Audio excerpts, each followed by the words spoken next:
Okay, so most of you guys already know what imbalances are.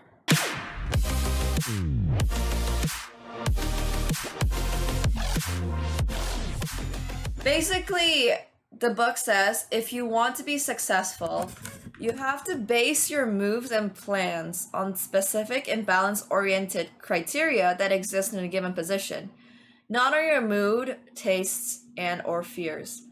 So what this really means is that, for example, bishops versus knights, right? It's figuring out in which positions you would rather have bishops, in which position you would rather have knights, and all of that. Be objective about it. For example, it's not always good to have a bishop versus a knight if you're the one with the bishop. It's not like, be really, really objective about it. And through reading this book, you're going to figure out a lot of these things, like when and where it's going to be useful, when and where it's going to be good. So basically, so the list of imbalances that are discussed in this book are superior minor pieces. This is the most common one: bishops, knights, pawn structures, which is how I've always said is kind of like pawn structures are like the soul of chess. And then there's always space. Alpha Zero loves space, as we all know. There's also material. Once again, really important. Probably like the easiest one to really identify, because you can always see if you're actually up or down material. So that one's easy. Control of a key file, super important as well. And then control of weak squares like outposts and stuff. Leads in development. Initiative. This one's a little bit harder to tell, but initiative is like when you sacrifice material or something and then you get an attack out of it. And there's always king safety, and then statics versus dynamics. And statics versus dynamics is basically just like a closed position versus an open position. So that's kind of what that is. Yes. a lot of chess things being thrown out here at you guys. So let's just take a look at this position. Who's better here? White is better? Okay, good. Now, why is white better? This is the most important part. Huge space advantage. Good stuff. Okay. And the good bishop versus bad knight. Okay, exactly. So the key thing in this position is the good bishop versus the bad knight. This bishop has control like over half the board. Honestly, over most of the board, right? But then this knight has like nowhere to go. That's like the key imbalance in this position. But also additionally, you'll notice that white has like good squares for his rooks, and also has the potential for open files. So yeah, space count is 14-2. Nice, Lumpy. That's like in Go. I like it. So yeah, basically this position, you guys instantly told me that this is way better for white, and that's good stuff. Okay, so we don't need to like stay too long in this position, but okay, let's take a look at this position. Now it's going to be a bad bishop versus good knight situation, right? You can tell all of these things instantly, pretty much. But even though most of chat knows this concept, do you guys use this concept in your own games?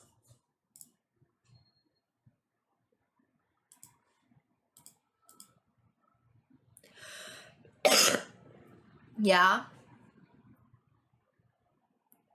You wish, of course. Okay. We try not to blunder. All right. I mean, honestly, not blundering is the first step, and then you don't set it up on purpose. Okay, Lumpy.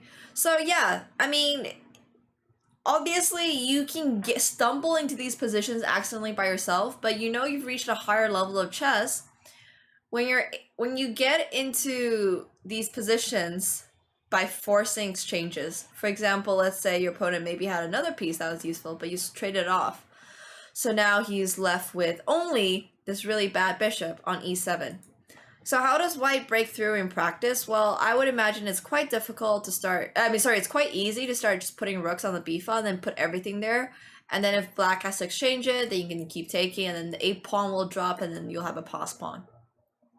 So you're always looking for open files, right? Ways to break through, weak pawns. This pawn is immediately identified as a weakness because it's isolated and it's by itself. Once again, more imbalances.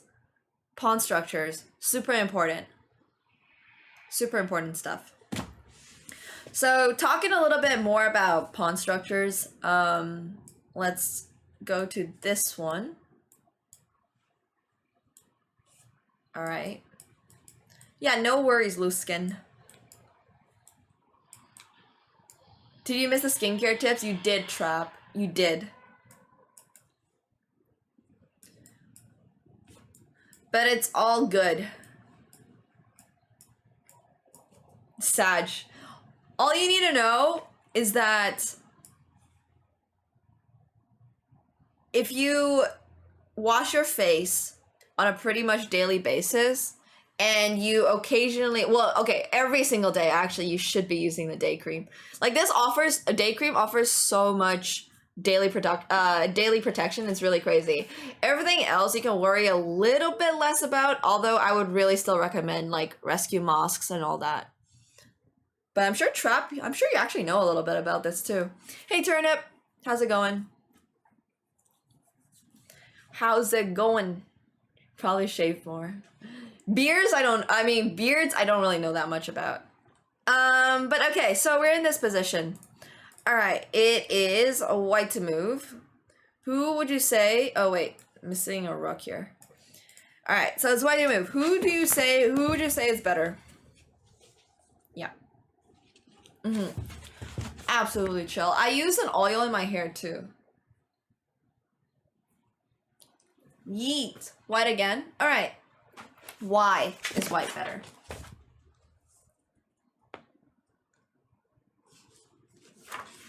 But why?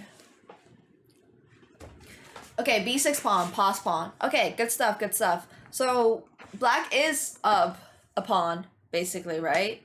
But still, white's pawn is so far advanced that black is going to struggle with defending it. So, what's the story? The story is the story of chess. We are reading through a book today. Can you believe it, chat? Can you believe it? We're actually reading through a book today. Okay, so basically white's pass pawn is further advanced and all his pieces are working with the pawn to make sure it can be promoted on b8. Yeah, exactly. Boyd, exactly. Still can't believe it's happening. Same, but I wanted to do this today. How much book of chess do I read? I don't read, actually, ever. I'm actually, like, I hardly ever read. I got these books for Twitch chat. So, yeah, you guys know how to read and stuff? Oh, mega lol.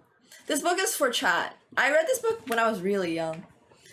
You're late, what have you missed? I haven't missed much, Joffrey, except you should really be checking out Ren Skincare for all your skincare needs. And also, we are starting on how to reassess your chess. Yeah. Oh, you're a librarian? That's super cool. Man, I haven't been to a library in 3 years.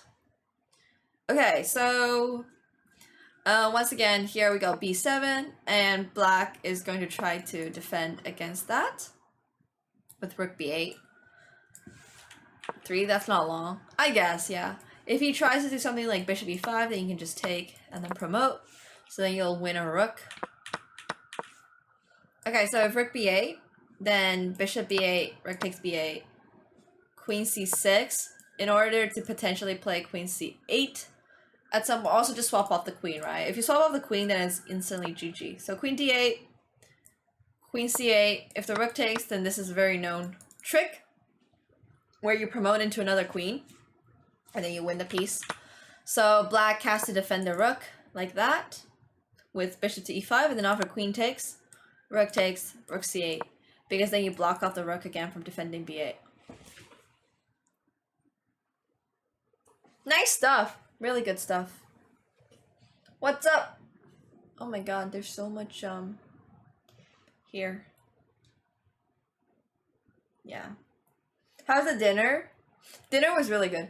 Dessert was good. I basically only got a dessert. Because I ate beforehand, so.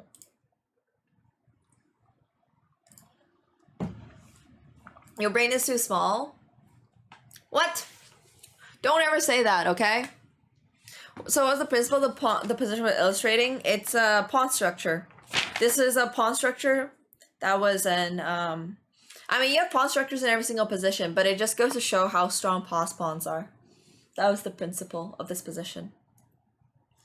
Yeah. Cool.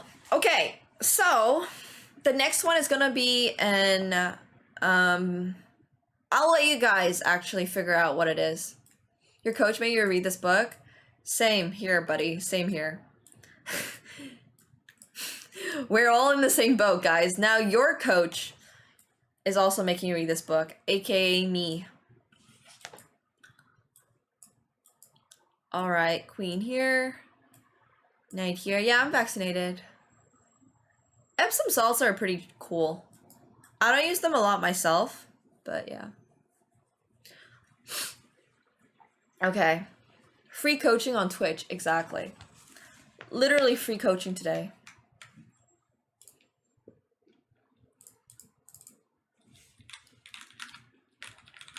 All right. I mean, I'm probably better at coaching you guys on skincare and like fashion than I am on chess, but it's all good. Do I have students? Yeah, well, I charge a lot for private lessons. So typically I only do, but if you are interested in private lessons and are aware of how much it is, I'm not against it. 10 days till I start, 10 days till I start. 6 days before I fly out. Yeah. True trap, true. Yeah, I got a negative COVID test, but I'm gonna do another one on the 7th. Hey Kevin, what's up? Alright, so this is a backwards pawn, right? No, it's not a backwards pawn. That's actually incorrect. Guys, what is this pawn? What's this pawn called? I mean, I guess it's not like the most important question ever, but it's an isolated pawn. There we go. It's an isolated pawn. Hanging pawns are when they're actually two. Oh no, you got COVID positive? Oh no, Kevin. Hope you're gonna be okay. Hope you'll be alright. Yeah, so this pawn is really weak. It is an isolated pawn, and what you're gonna do is dedicate your entire game to basically trying to capture that one, right? So, basically, if you go bishop to h3, I think I saw this in the chat a little bit earlier, we are just going to gang up on this pawn. And this is the beautiful part about chess, and the principle of two weaknesses, which is also known as the ball analogy, but let's not worry about that today. If your opponent has a weakness, what do you usually want to do? What do you usually want to do? Oh, nice, Kevin. Okay, glad to hear that. What is the principle of two weaknesses? Yeah, you want to attack the weaknesses. Exactly. So basically, the principle of two weaknesses is just that in order to win any chess game, you need to have two advantages, or your opponent needs to have two weaknesses. Yeah. Or that trap. Be like Miko. Kick him in the... Yeah. Yeah. Anyways. So that is something that is super easy to kind of follow. The idea of just, if your opponent has a weakness, you want to attack it. So now we have 4 pieces attacking against e6, and black tries to play knight to d8 in order to defend. Now what do we do, guys? What do we feel like now? Just win, yeah. The amount of things to learn is beyond me.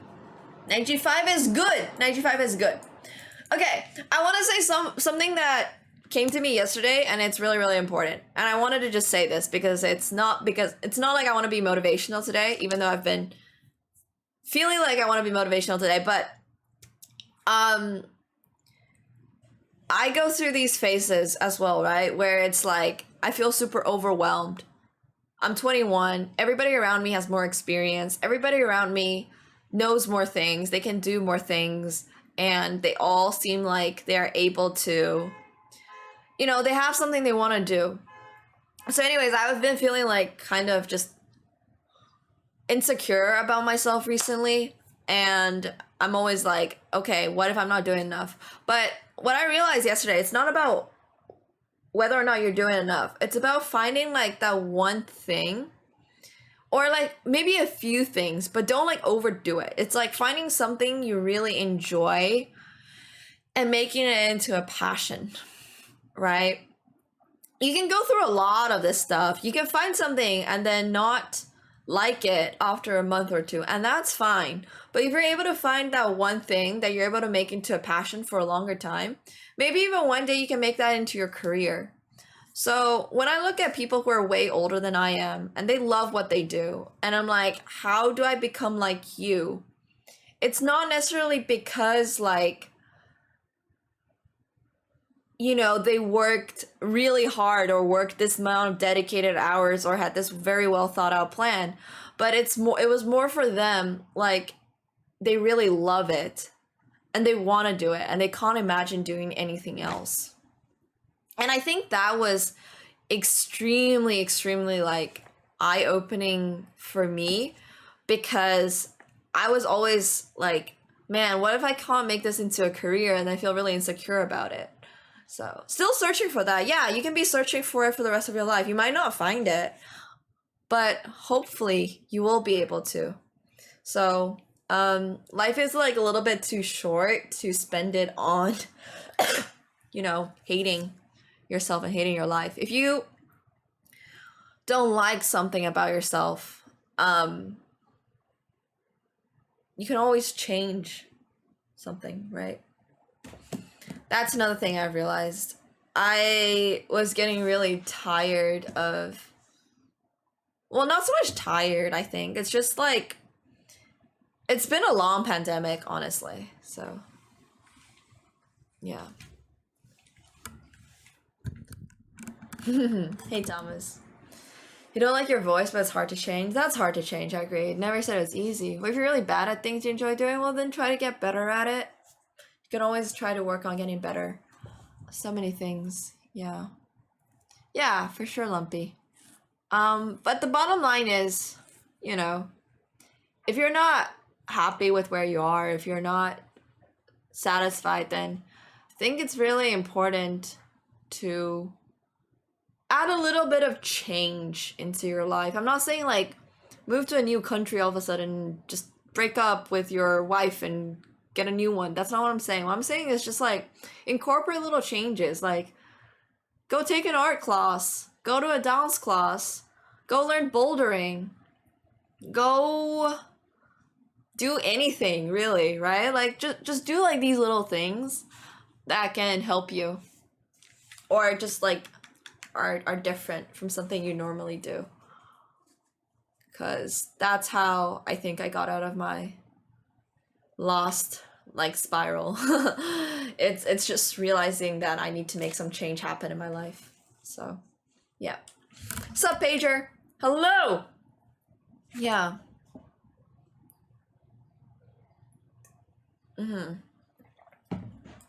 I'm sorry, Garfield. Sorry.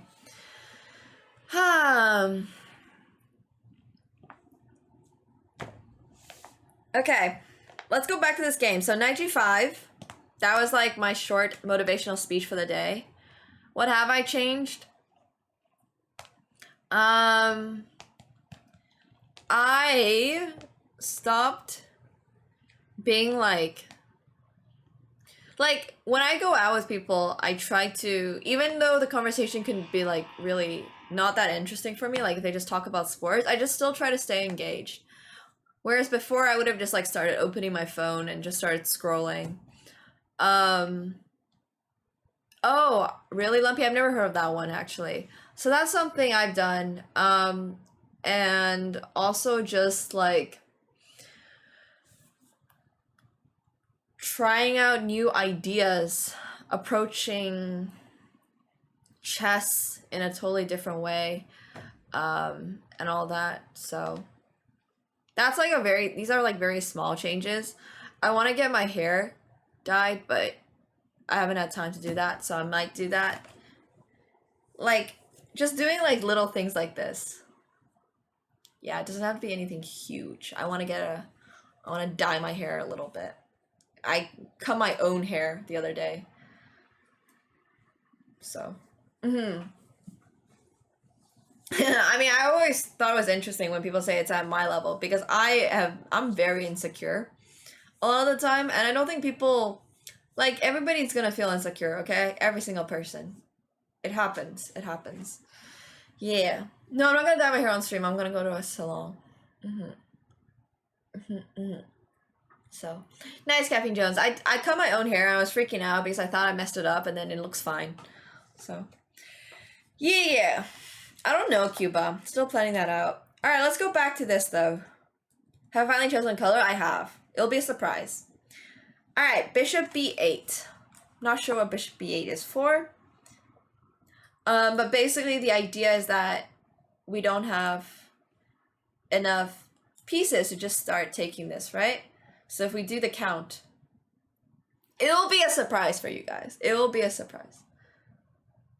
Yeah, it'll be a surprise. Don't worry. Yes, pushing F-pawn is right. But if you count 1, 2, 3, 4, 5, that can try to take here. It's not gonna work. Actually, wait, why does it not work? Huh? It does work. It's not gonna be blonde enough. It's not gonna be any blonde color. We do have enough pieces. Why does this book insist on F5 then? That's so weird. Okay, well, the book insists on F5 because it's apparently better. Which is fair. And, it's just like, oh, I understand what the book is going at now. Okay, so you can take it. You can take this pawn, and you'll just be up a pawn. But by playing F5, you're also weakening your opponent's king. So now it becomes an obora, and not a castle. Yeah, so the king is now weakened, and then you have one more advantage, and this becomes principle of two weaknesses, right? So one advantage might not be enough for you to win, but if you have two, then you're probably more likely to win. So this is something that's super important, and you guys should all be using for, yeah. It's a principle of two weaknesses. Well, it's a principle of two keys, I guess, but yes. It can be whatever you call it. Alright, so this was something on pawn structures. Alright, for this next one, I think you guys will be able to pretty much instantly tell what the imbalance is. I think it's quite obvious. So, can't win with 5 advantages. You'll be able to do it. Okay, principles. Okay, got it. Understood. Alright. I'm not playing the Football World Cup, if you're wondering. This is the chess one.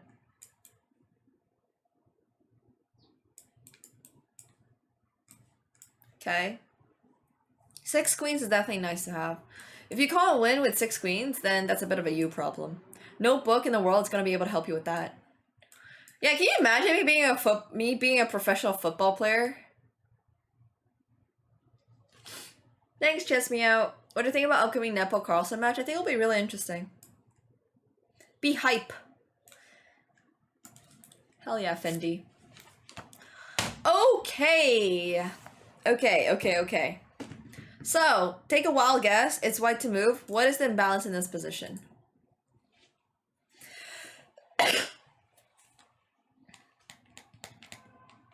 Take a wild guess. Yeah, king not the same side, definitely. But what is the imbalance? What is the... Yeah, it's a space one, right? And who is better? Who has more space? Dobre wieczór. Hey, Jules, thank you for the tier 1, thank you. Hey, Richard, what's up? How's it going? Yeah, white is way better, right? White has way more space. Black also has the worst bishops of all time. Exactly. This is equivalent of Azazi's worst Kennen NA. So this position is a total nightmare for black. He has no space. He is gasping for air. What's up, Zacy?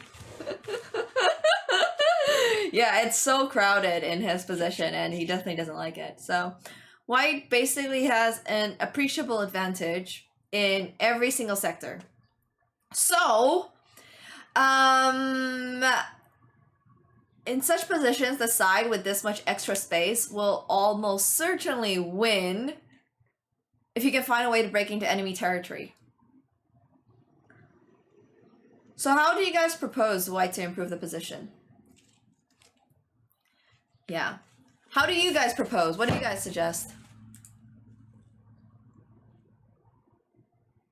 Oh god, Jamie, I don't know why yours got deleted. Come back, Azazi. Come back and learn. Alright, I see a lot of people saying g5. Okay, good. Or c5. Exactly, perfect. So you can prepare a queenside entry with c5, or a kingside slaughter with g5.